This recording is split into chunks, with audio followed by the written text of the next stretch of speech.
Today is a final day for me in this tragedy that you, Martice, caused for this family, the family of a young girl that you murdered.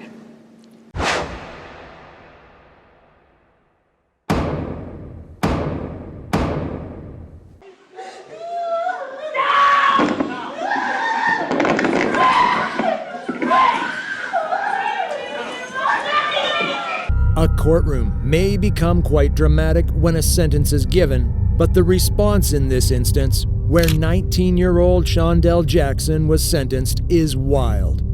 Jackson was found guilty of first-degree intentional killing and robbery of Nathan Potter, a 21-year-old University of Wisconsin-Milwaukee student. Jackson and 20-year-old Derek Thomas tried to rob Potter as he walked home to his apartment and fatally shot him. Potter was not carrying any cash.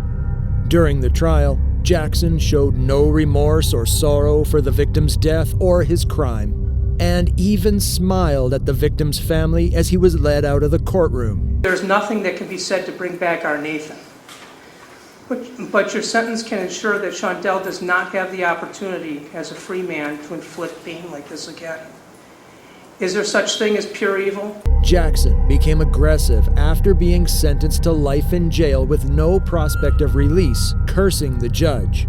As the television reporter stated, the police in the courtroom moved fast, as if they anticipated it, which they did because of the convicted killer's actions during his trial. Officers who used pepper spray on him had to detain him. Members of Jackson's relatives in the back of the courtroom began shouting obscenities at Potter's mother following the sentence, yelling, "I hate you all," and "God's the judge." Because I set everything up, it all went wrong, but it just went downhill after everything happened. Me continues, telling her mom about Shannon Griffin's last few minutes of life. After learning about the next case, you'll be shocked to see how a nice, innocent-looking girl can become a criminal. Jennifer Mee earned international recognition in 2007 at the age of 15 when she suffered an uncontrolled case of the hiccups. The adolescent from St. Petersburg, Florida, went on morning programs throughout the country in an attempt to find a solution for her unexplained illness.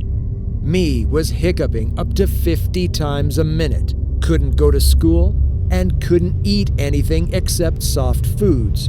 She needed medication to sleep. They ceased 5 weeks later, and so did the attention.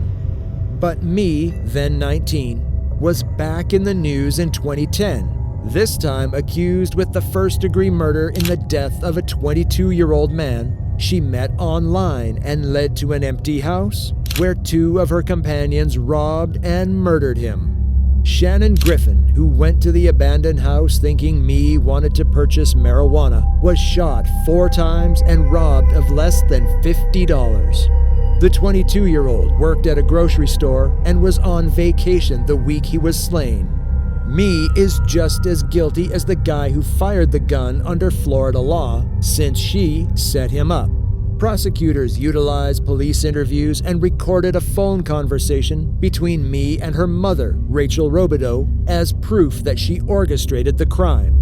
During the phone conversation, she informed her mother that she had not pulled the trigger on the gun that killed Griffin, but that she had been charged with murder. Everything up, it all went wrong, but it just went downhill after everything happened. Mee sobbed when she was sentenced to life in jail without the possibility of release in 2013. Her co-defendants, LaRon Rayford, and her lover at the time, Lamont Newton, were both convicted of first-degree murder. I would give my life for Austin. I loved him a lot. Is it justice to kill a baby just because he was crying? Yes, you heard that right. That's what Dylan Schumaker did to his girlfriend's baby. One evening in March of last year, while Smith was at work, Dylan Schumaker was the babysitter of choice for his girlfriend Ashley Smith. On March 19, 2013, at 8 p.m., Schumaker contacted 911 to report that Austin Smith, a nearly 1-year-old boy, was unresponsive. It only took Springfield, New York officers a few seconds of examination to see that something was wrong with Schumaker's allegations. Deputies responding to the scene in Erie County, according to Sheriff Tim Howard, quickly noted significant bruises all over Austin's body, particularly around his face. The mother's 16-year-old boyfriend repeatedly struck the child about the face, and the cause of death was determined to be blunt force trauma to the head, Sheriff Howard stated. Schumaker, who testified in his own defense during his trial, said he became irritated with the boy before slapping, spanking, and slamming him on the floor, and striking him many times in the skull through a pillow. According to prosecutors, the boy died as a consequence of his injuries. Schumaker was charged with and tried for second-degree murder. As far as he was concerned, this was not an issue. Murdering a 1-year-old is trivial in court when you're white like the judge and can put on a sorrowful expression at will. And I got a quote from the court reporter. I am a 16-year-old blonde. Probably all I have to do is cry in front of the jury and they're going to feel sorry for me, end quote. Schumaker, as expected, put on a sorry expression and sobbed throughout the sentencing hearing. It didn't work out too well. Dylan Schumaker was sentenced to life in prison by Justice Bowler for his role in the killing of Austin Smith. Today is a final day for me in this tragedy that you, Martice, caused for this family, the family of a young girl that you murdered. Next, we will talk about Martice Fuller. The teenager was sentenced to life in prison without the chance of release for shooting and murdering his ex-girlfriend and attempting to kill her mother in their Kenosha home in May 2019. On Friday, May 19th, Martice Fuller was sentenced by Kenosha County Judge Mary Kay Wagner. You are a very dangerous and a damaged human being. Judge Wagner told the defendant sharply Friday afternoon.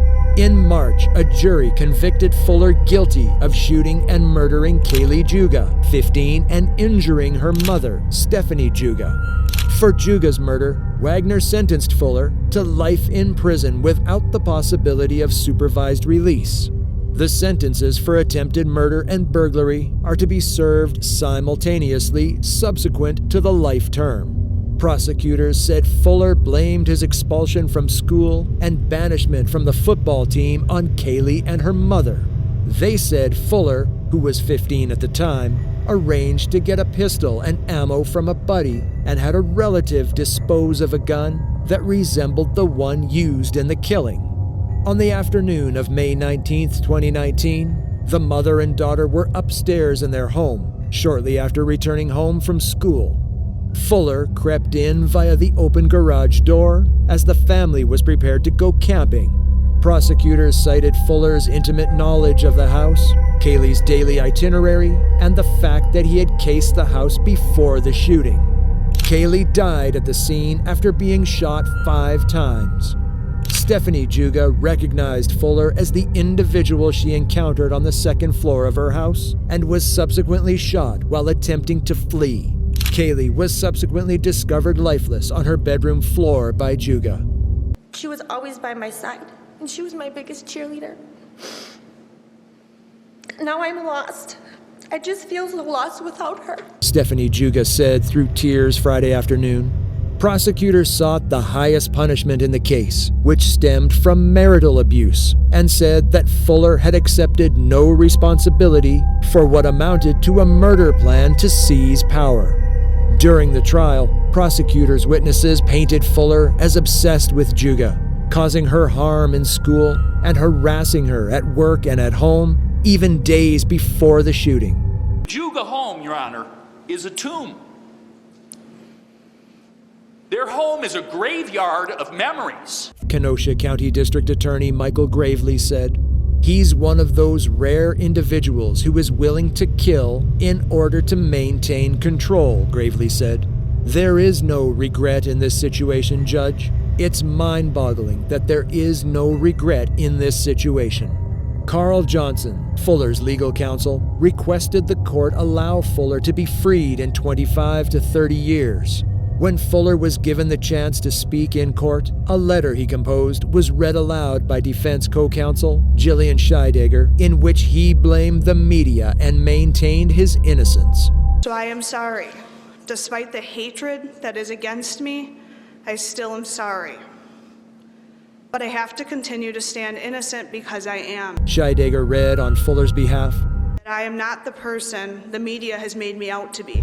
Fuller was condemned to life in jail with no chance of release.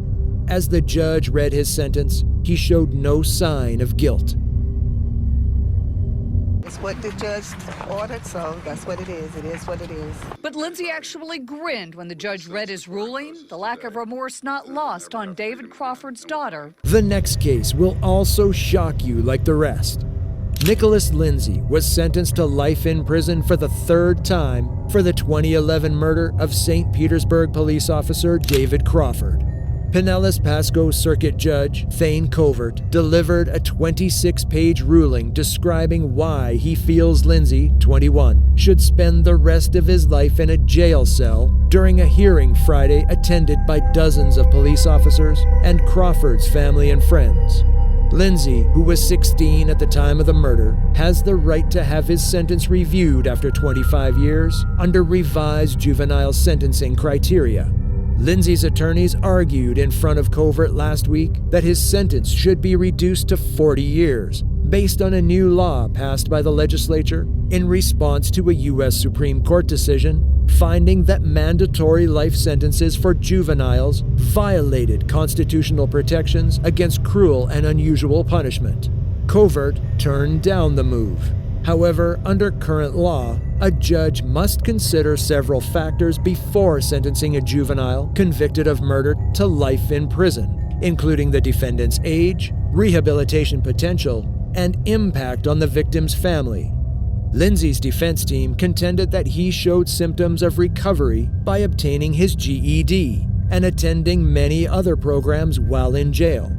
Prosecutors disagreed, presenting 10 disciplinary reports from the Florida Department of Corrections that revealed Lyndsey participated in fights, slashed another inmate's face with a sharp instrument, and was caught with contraband, marijuana, and a smartphone while in jail. It cannot be said that the defendant's actions reflect a strong potential for rehabilitation, remarked the court. His violent behavior has continued since the murder. Crawford responded to a complaint of a probable automobile break-in around 8th Street and 3rd Avenue on February 21, 2011. S. Crawford, a 25-year police officer, saw Lyndsey and got out of his car to speak with him. The 46-year-old cop was carrying just a notebook when Lyndsey shot 5 times with a rifle he purchased for $140. Crawford died 1 month after Sergeant Tom Batinger and Officer Jeffrey Yazlovitz of the St. Petersburg Police Department were slain in the line of duty. Lyndsey was found guilty of first-degree murder by a jury in 2012, and Covert sentenced him to life in prison without the chance of release, which was the only permissible penalty at the time. The Supreme Court then held that obligatory life sentences for young offenders were unconstitutional and that courts should take mitigating considerations into account. Lyndsey had such a hearing in 2013, and Covert sentenced him to life in prison once again. As always, thank you for watching. Be sure to hit that like button and subscribe to our channel for more content like this.